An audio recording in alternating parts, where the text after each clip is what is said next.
Good morning, Knicks Nation. Today is Monday, October 3rd, 2022. I hope that you had a good and safe weekend this weekend. And I hope that you and your family, in terms of food, shelter, clothing, as well as health, that your needs are met and that they were met this weekend. Happy Monday to you.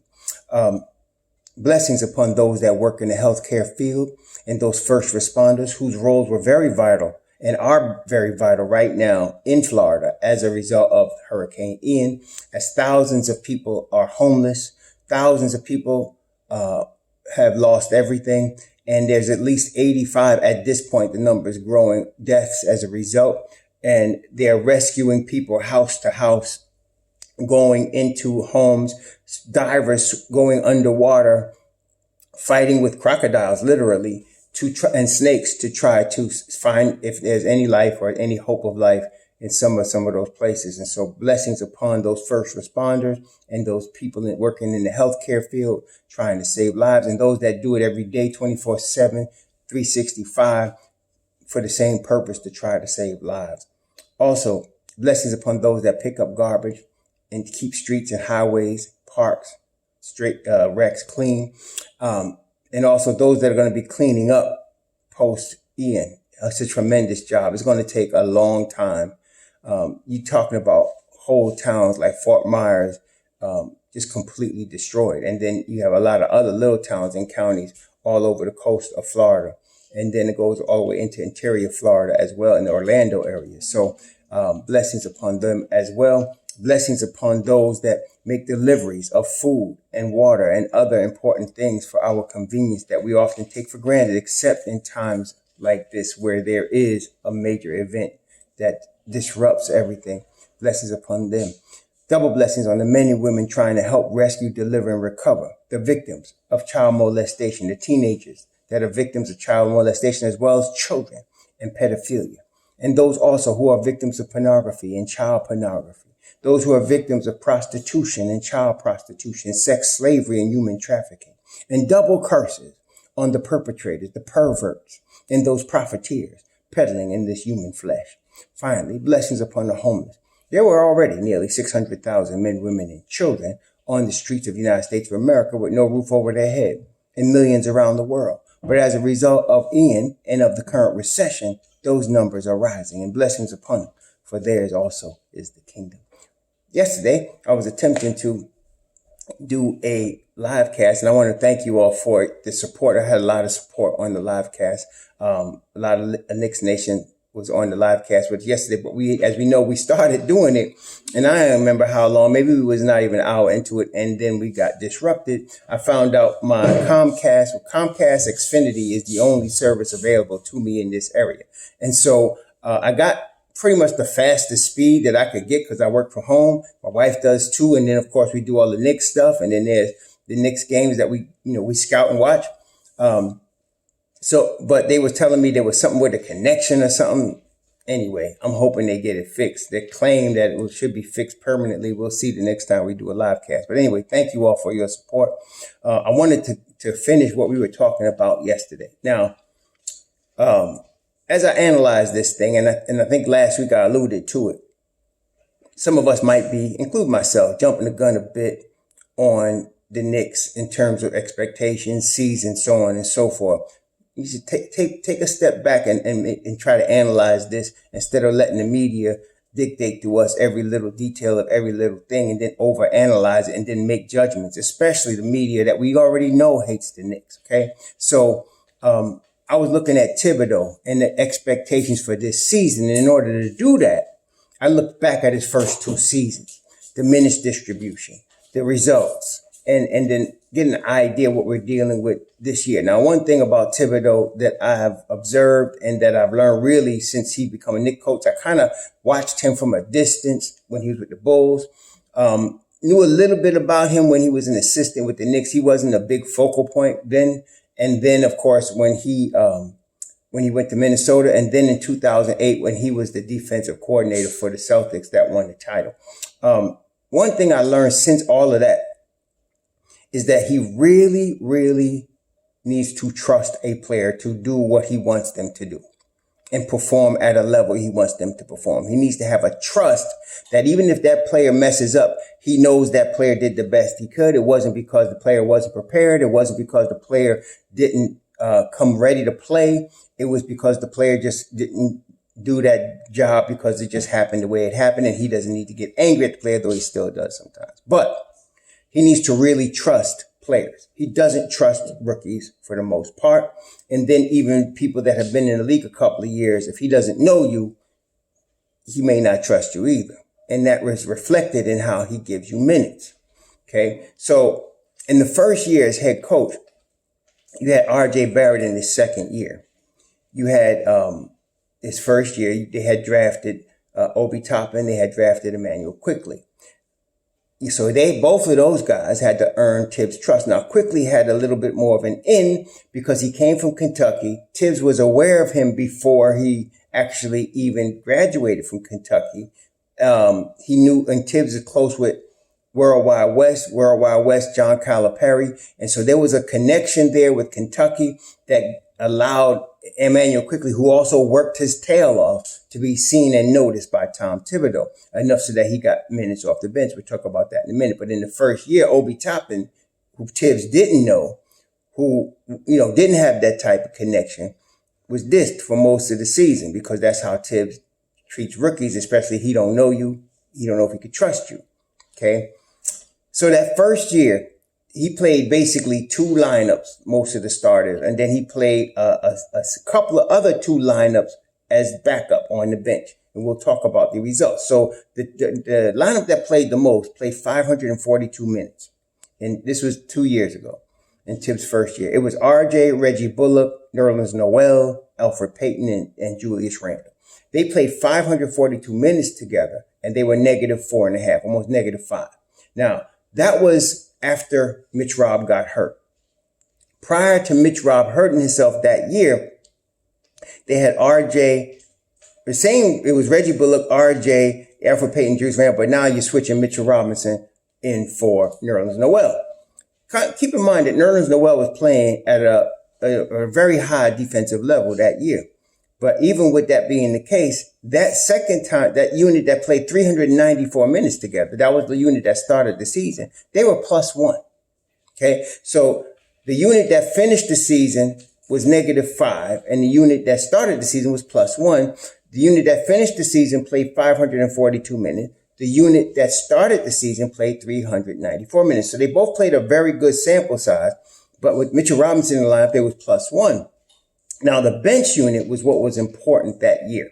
That's where we became mob deep. Now, the bench unit there were two units, and they played very similar amount of minutes. One bench unit consisted, again, of RJ Barrett and Reggie Bullock, but now you have Derrick Rose, Nerlens Noel, and Julius Randle. They played 145 minutes together. The insertion of Derrick Rose was the key here, and that unit was +12.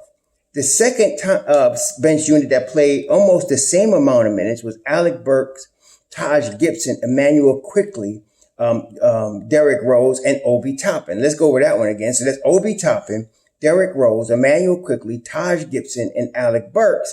That unit played 139 minutes together coming off the bench, and they were +18.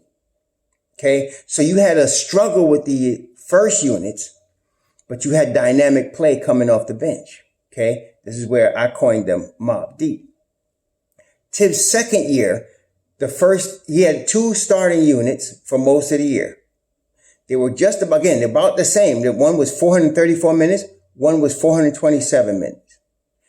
The one that's 434 minutes was RJ, Alec Burks, Evan Fournier, Julius Randle, and Mitchell Robinson.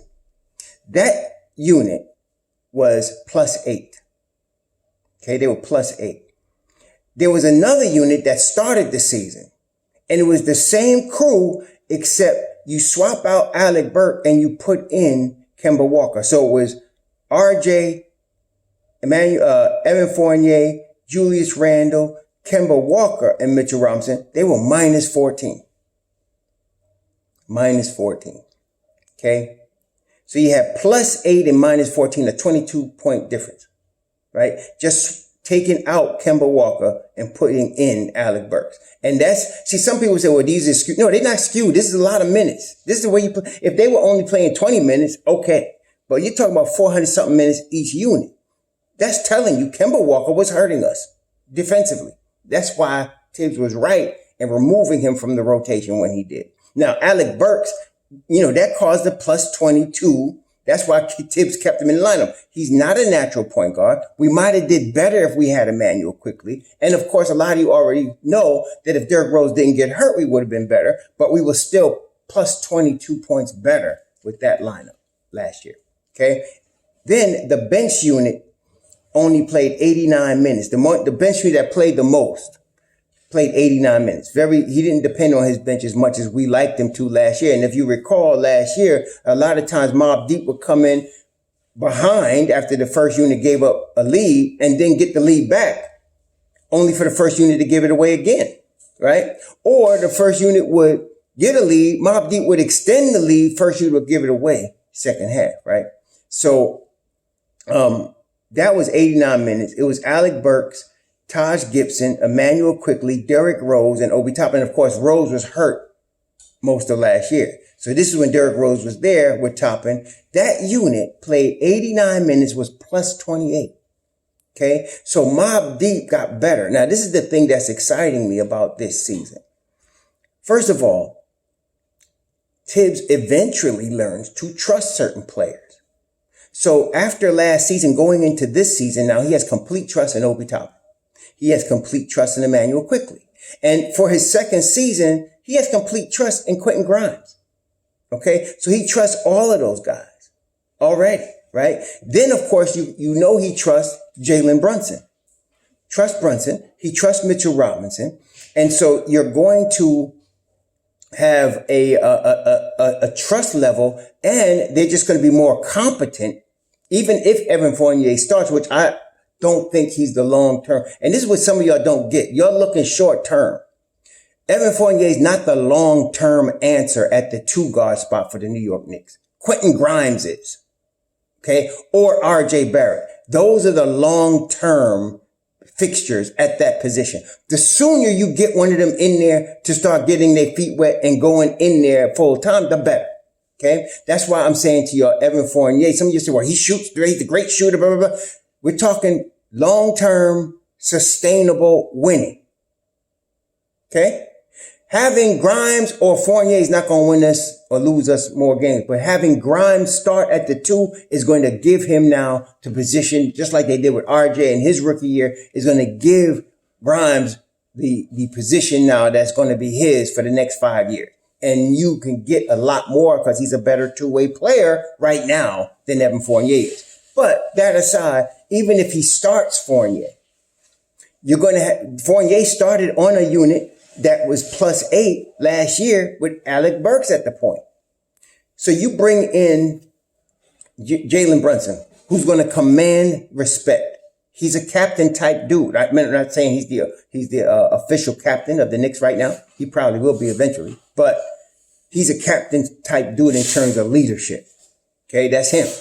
Then you bring in RJ, who is obviously right now the face of the franchise. And going forward, they just signed him to a $100+ million deal. He's the face of the franchise, drafted him number 3 overall. He's playing that role going forward. That's another guy that's now going to take more of a leadership mantle. Then you, aside from those 2, you have Derrick Rose, who said the reason he wasn't more vocal last year, though he saw a lot, is because he wasn't healthy, he wasn't contributing, didn't feel like he should say anything, but it's all different now. Coming into camp at 195, he said in the best shape since he's been a rookie, he's ready to play, and he already has dropped the gauntlet and said, we can't be getting in our feelings, Julius Randle. Every time somebody tells you missed an assignment, and Julius misses a lot of them. So between those 3 players taking more of a leadership role, Brunson having the ball in his hand the majority of the time, this is going to help the whole first unit. Okay. So I'm telling you, I think that first unit will be better than plus 8 this year. Better than plus 8, which is that's really good. Okay. Then, and the reason again is because Thibs trusts them. And the reason he trusts them also is because not only is he used to them now, he knows Obi, Emmanuel Quickly, Quentin Grimes, Deuce McBride. He knows those kids have worked their tails off. And he has to know that. He has to feel that. He has to know that that's you, that you're just not fronting, that that's what you do. And they've shown that. Okay? So he has trust in all of them. That's going to make for, because last year, I think we all agree, I said conservatively, Thibs lost us 4 games last year, sticking with the first unit and not using more of those second unit guys and some of the younger guys to help us win a few games. Some of y'all put that number as high as 10. Okay, fine. But what I'm saying is that's going to be reduced this year. Because there is no Alec Burks. There is no Taj Gibson. There is no Kemba Walker. There is no Nerlens Noel. What you have instead of that, you have Obi Toppin, Emmanuel Quickly, Quentin Grimes, Deuce McBride, Isaiah Hartenstein. You have now Julius Randle that's, I think, is going to be in a better mental state. At least he was that way during the media day press conferences. He's in a better mental state. And I think he will be because, Julius is an intelligent and articulate young man. When you're talking to him, he's very intelligent. It's his basketball IQ that's dumb as a box of rocks. And the problem is that he's been thinking that he had to be the man, the leader, the number one option. That's not the case now.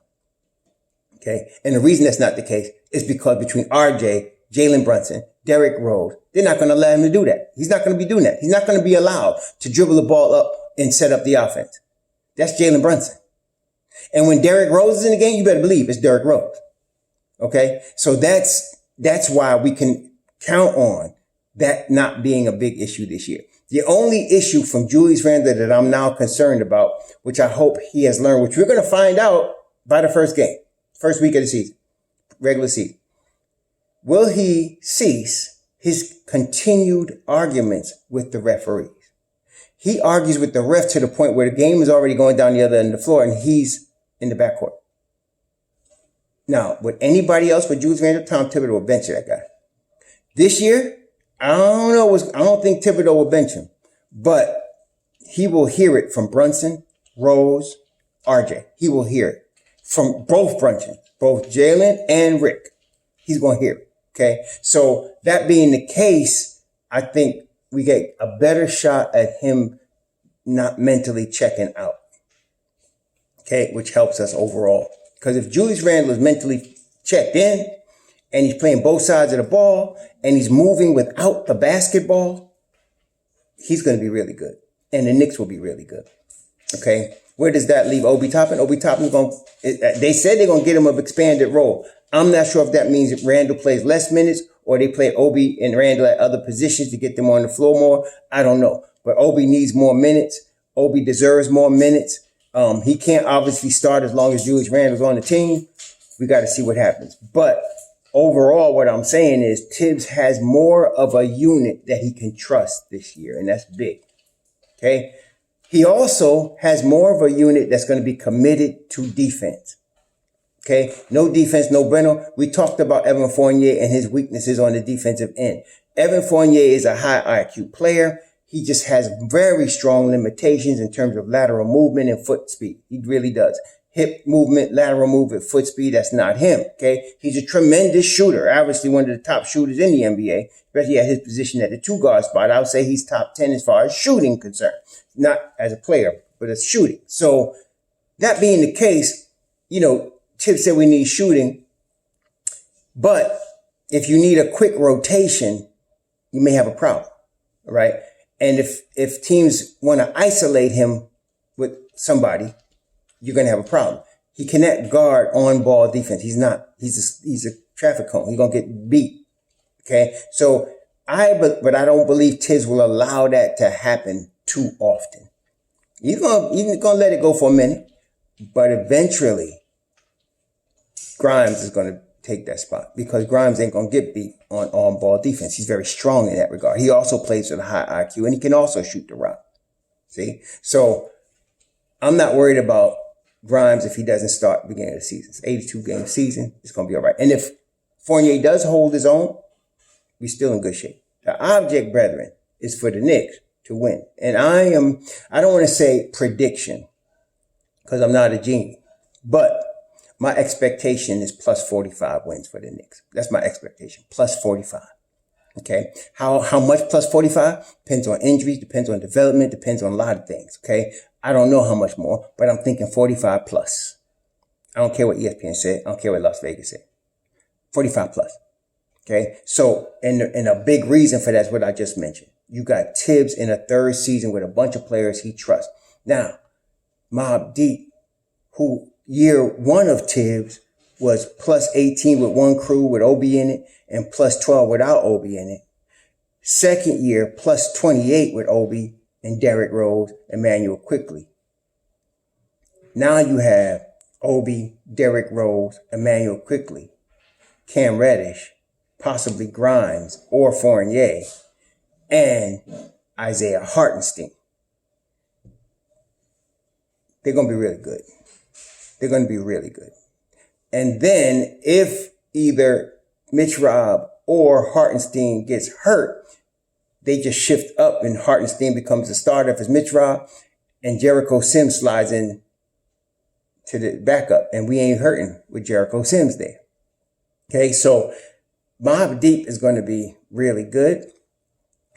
I think Brunson is going to bring a level of, I mentioned leadership, steadiness, consistency, higher IQ from the point guard position. And of course, he's going to grind. He's going to grind and hustle because he does. That's what he does. Okay. And of course, he's very good at getting in the paint and scoring. Now, with Dallas, they were playing 5 out, and so he had a lot more room to operate. He may not have that room this year, but a dude that can play is a dude that can play. Okay. Brunson's one of them dudes. He will figure out a way to get his game off and help the Knicks win. That's the bottom line. He's a winner, and he's going to figure out a way to help the Knicks win. Okay. People are concerned with the shooting, the spacing, whatever. This dude's a winner. Okay. With the ball in his hands, I'm very confident. I'm very confident with Derrick Rose as a backup. And y'all already know I'm extremely confident with Deuce McBride. So I'm not worried about the point guard situation right now. And Thibs said we're very deep at that position. I am not worried about Mobb Deep. We got 6 dudes that are dynamite for Mobb Deep. I can't even know who's going to play, who's not going to play yet. But we got 6 dudes that make Mobb Deep dynamite. I think Mobb Deep is top 5 in the NBA. Of 30 teams, they're top 5. And I'm being conservative as far as production off the bench. That crew is going to be really, they're going to be held to pay for second units with that crew. Okay. Especially once they get acclimated with Hartenstein, they get acclimated together, whoever's running that second unit with IQ, because IQ and Obi already know each other. Okay. Derrick Rose is used now, since he was on Detroit. He's been coming off the bench. Detroit and Minnesota, he was coming off the bench. He knows how to play that role of coming off the bench. And you play him 15, 20 minutes a game, you're going to get a high-level vintage Derrick Rose, okay? And, man, and then, of course, we already talked about Obi Toppin, Emmanuel Quickley taking the next step. I'm very confident in the 45-plus wins this year. Very confident. And, again, the reason is because Thibodeau is being placed in a situation. You see, Leon Rose helped Thibodeau. He made up for his mistake. He moved Kemba Walker. He moves Nerlens Noel, who played injury prone right after that first season. He moves Alec Burks, who was a tool that Thibs overused and was stopping several other players from getting. He went and he gets Jalen Brunson. Okay. He gets Isaiah Hartenstein as the backups. And I think Isaiah Hartenstein is probably the best backup 5 the Knicks have had. Man, I can't even tell you, since Marcus Camby. Marcus Camby played a backup 5 to Patrick Ewing, when he first came to the Knicks. And Marcus Camby was probably the best backup 5 we've had. I can't even think of a, better one than when you had the Twin Towers with Ewing and Cartwright. But both of them started. Nobody was a backup there. See, so I think Hartenstein is up there as one of the best backup 5s we have had in the Knicks in a long, long time. And so you put him out there with the Mobb Deep. It's going to be really good, y'all. So, somebody asked me yesterday, so if the Knicks are top 6, whose place they're going to take? And my answer is still the same. I don't care. That's not our problem. Our problem is winning this plus 45. Who's in the way gets knocked off. As Biggie said, we ain't leaving no witnesses. We're going to knock off people, period. Whoever falls got to fall. It is what it is, right? So No. I feel like if the Knicks do better than 45, like I said, 45 plus, if they get toward 50, we top 6. I don't care who falls, whatever. Okay? We top 6. All right? And some of y'all complaining about Thibodeau, get over that mess. If you're a real Knicks fan, as I said yesterday, get over that mess, man. He's the coach. Yeah, I got problems with him too. Yeah, he gets stubborn. He gets stubborn to the point of stupid. Yeah, he does. But this year, the team is set up that even he can't mess it up because he only has like Derrick Rose, Julius Randle, who else? He has Jalen Brunson, Evan Fournier. Those are his vets. That's 4. That means, he ain't playing Evan Fournier 40 minutes a game. I think we know that. That's not happening. Okay, he ain't playing them Derrick Rose 40 minutes a game. He'd like to, but it's not going to happen. Derrick won't hold up for that. So you're going to have to use your Obi Toppins, your Emmanuel Quicklys, your Quentin Grimes. You're going to have to use your Isaiah Hartenstein. You have no choice. So you put him, the Don put Thibs in a position that Thibs just has to coach. And the thing is, say what you want. He's not the greatest tactician, but the brother knows defense. Okay? He knows defense. All right? And so he may not have much imagination offensively, but quite frankly, if we can return to a top 2 or 3 defense in the NBA, the Knicks are going to be really good. And just with that, Mobb don't need no schemes. They know how to play offensively, right? I mean, with Obi, Q, IQ, D Rose, what? They know how to play.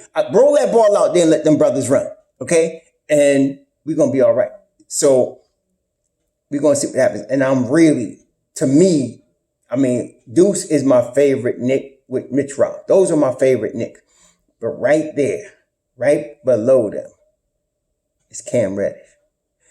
I love me some Cam Reddish because Cam Reddish, if he gets the chance to play, which I think he will, and if he can stay healthy, he is a game changer. And I've said this many times. He's a game changer for the Knicks. And he can be that dude, that steroid-induced injection to get you to the next level. I feel strongly. I know some of y'all say, well, he's not lazy or he's not effort or whatever. Whatever. I'm telling you, Cam can play. And if he can stay healthy now, that's a big if. If he doesn't stay healthy, he's going to lose me. Yeah, he's going to lose me. He better stay healthy. If he could stay healthy, the cream rises to the top, yo. Cream always rises to the top. And he is the cream, baby. And so if he could stay healthy, he bring us to a new level. So we're going to see how this works out. This is going to be very interesting to see. It's a good problem to have. Like you got a Quentin Grimes who could start at the 2.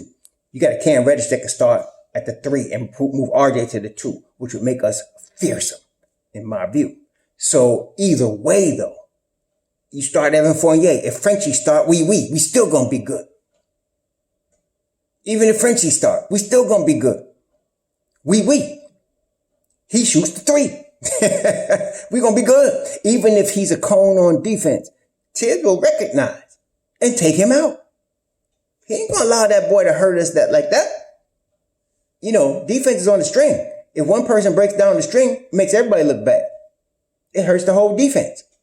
They'll have Kemba Walker. He had Kemba Walker in the lineup. They're negative 14. You replace him with Alec Burks. Not the greatest defensive stalwart in the world, let me tell you, but they're plus 8. They're 22 points better.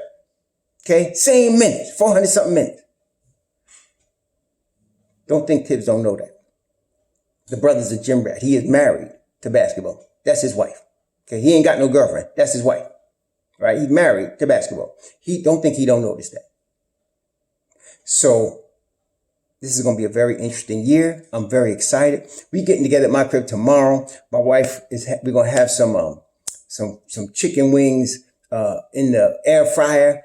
We got a couple of the brothers from Knicks Nation coming through. If you're in the Orlando area, let us know. But we got a couple of brothers from Knicks Nation coming through. We getting ready to have this get together tomorrow. It's going to be fun. 7 o'clock, Knicks against Detroit. See y'all there. We'll talk after. Shalom.